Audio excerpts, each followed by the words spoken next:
With BMO InvestorLine adviceDirect, you can look up quotes for stocks and other securities. Here's how.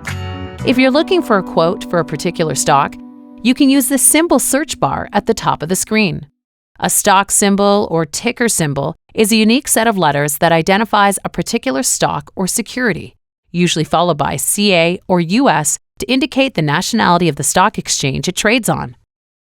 Start typing the symbol or the name of the company or security, and you'll see matching search results appear below.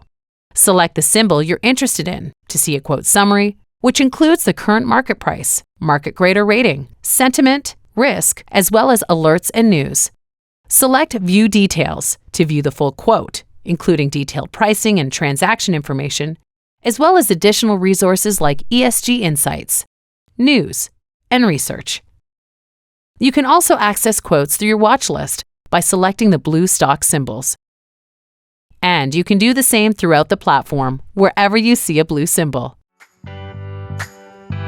See the Education Hub for more videos on how to get started.